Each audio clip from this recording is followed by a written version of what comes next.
It's another edition of Time About the Movies, and today we're taking a look at the movies of July 12th, 1991. We've got 4 movies to look at today, so let's not waste any time. Let's just jump right on into it. And we'll start with the biggest new release of the weekend, which wasn't really a new release. It was actually a re-release. It's the re-release of Walt Disney's animated classic, 101 Dalmatians.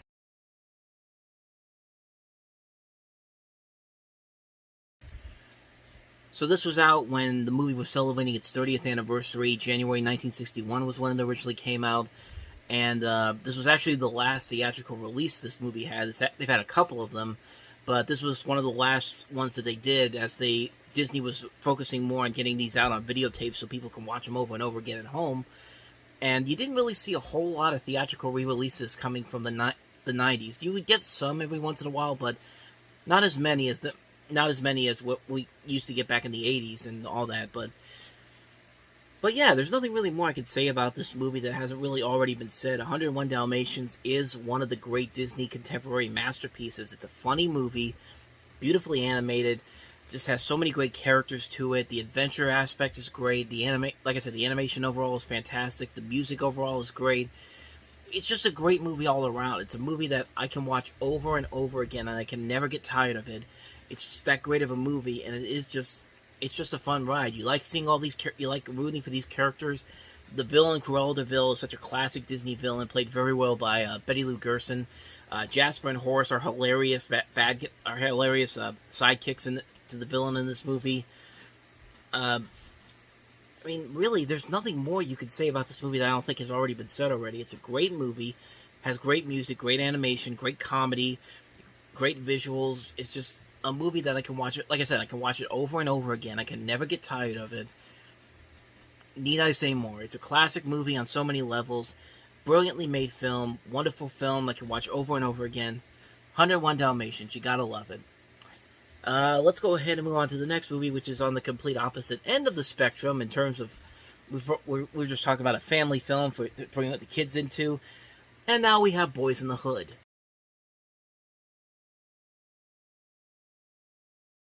Movie Boys in the Hood. This was, of course, the directorial debut for John Singleton.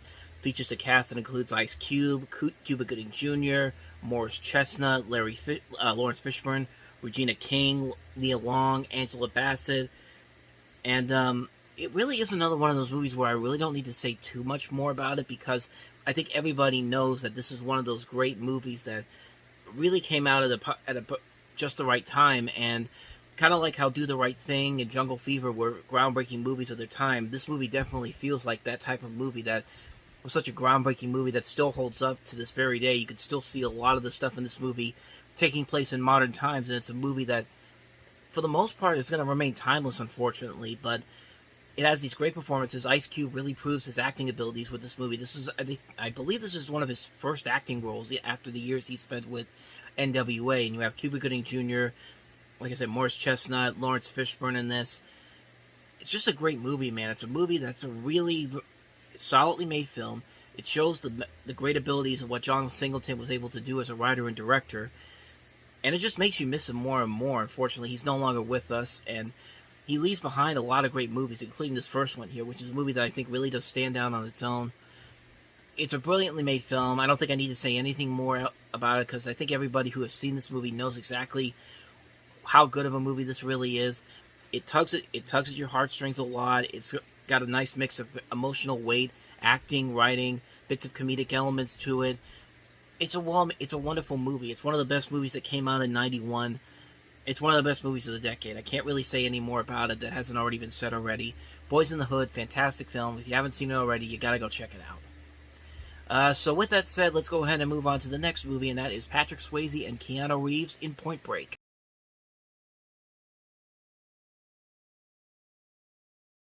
It was never about the money. It was us against the system. That system that kills the human spirit.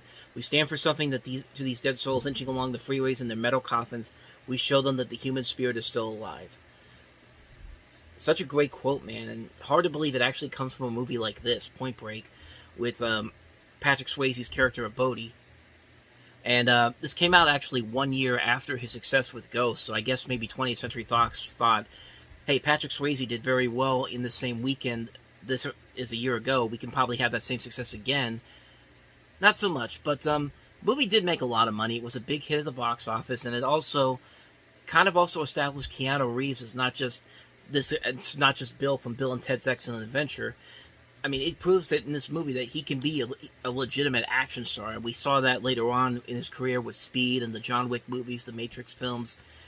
This was this was the first real action movie he did, and he really plays it well. I think these two really have great chemistry together. The message they're trying to get out is very interesting. That battle between the good guys and the bad guys are very nicely done. It's a great movie. It's a really good film that I think has really grown as time has gone on for me. I think it's a movie that really has been... It grows more and more every time I see it, and especially after the remake just completely botched everything that this movie was trying to do, which is funny because that movie was more of a... It's because Point Break really... Because, like, when you think of Point Break, mostly you think of the Fast and Furious movies, because Fast and Furious and... First one, the Fast and the Furious and Point Break pretty much had the same plot to it. It's pretty much the same thing, except replace the surfboarding and some of the stunts they do in this with cars, and it's pretty much just the same thing. But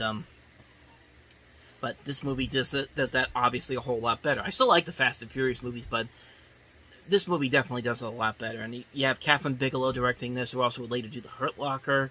James Cameron produced this movie. It's just a great movie all around. It's a movie that just, as it's grown with time, I've grown to love it a lot more and more. It's a great film, Point Break. I mean, that's another one that I really don't need to say go and see it, because chances are you probably have already seen it already. So, with that said, let's get on to the last film, and that is Harrison Ford in Regarding Henry.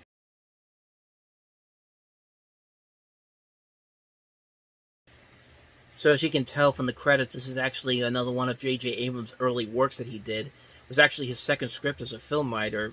We already looked at his first movie, Taking Care of Business, back in 1990. And of course, Mike Nichols, is the director who did The Graduate and Working Girl. Two great movies all around. This was a movie I wanted to see for a long time. I remember watching the trailer for it a long time ago on the videotape for Naked Gun 2.5, and then at a half-price books clearance sale a couple years ago, I actually found the movie, and I wanted to pick it up and watch it for the first time. I did watch it, and for the most part, it's an okay movie. It's one of those movies that has one element that really shines through, while the rest of it is pretty mediocre. I like the cast in this. Harrison Ford, I think, is doing a great job as Henry Tucker in this. He's given this great dramatic performance in here. Of course, you got Annette Bening in here, and anything she's usually in will turn out great. The cast in general overall is really good. They are giving it their all with a mostly formulaic script. And that's really one of the biggest problems the movie has. The script has the potential to be really good. There is a really good concept here. But it's the execution and the predictability that I think really dings it in the end. It reaches borderline TV movie of the week levels. And not the Lifetime or Hallmark original movies of today, but like the schlocky network TV movies you used to see back in the day, like on ABC, CBS, NBC, Fox, back in the 80s and 90s. Those type of levels. As far as the emotional moments go, they split between being pretty good, but then there are times when they're extremely melodramatic and just try to way too hard to get an emotion out of you, and you just want them to pick what kind of movie they're trying to be. Like you saw Annette Bening's line, the last line she has in the trailer. It could be a great line, but the way she's acting, like she's got this soap opera staccato type of voice while she's trying to say it, like she's trying to get a cheap emotional impact out of that line, when if you actually just try and actually do show that how great of an actress you can be, you could have made that line work a lot better. But maybe that was just on Mike Nichols' part overall. I mean, for the most part, this movie could have been a whole lot better than it ended up being. I think the performances are good. There are some good, heavy, dramatic moments. But I think the script really is too bland and forgettable as they try to force way too many emotional moments on you. There is a lot of potential here. The movie should have been something great, but as it is, it's just okay. But honestly, you could have been seeing more if there had been a better script there. But I mean, I guess I'm glad I saw it, and especially after seeing Dying Young is not recently and talking about it on the show. I would say that this is definitely a little bit better than Dying Young, which really isn't saying all that much. So check it out for yourself. Harrison Ford in Regarding Henry. So on that note, we wrap up another edition of Time About the Movies. The next time we meet, we'll talk about 3 more new movies, including another movie with Keanu Reeves in it, and of course it's Bill and Ted's Bogus Journey with him and Alex Winter back together again. Ed O'Neill's Dutch with John Hughes writing it, and also Prisoners of the Sun. So those 3 movies we'll look at next time around. Thank you guys for watching, and if you want to see more videos like this, check out the playlist on the next page, check out the previous episode, and I will see you guys for another episode. So thank you guys for watching, I'll see you guys next time, and until then, take care.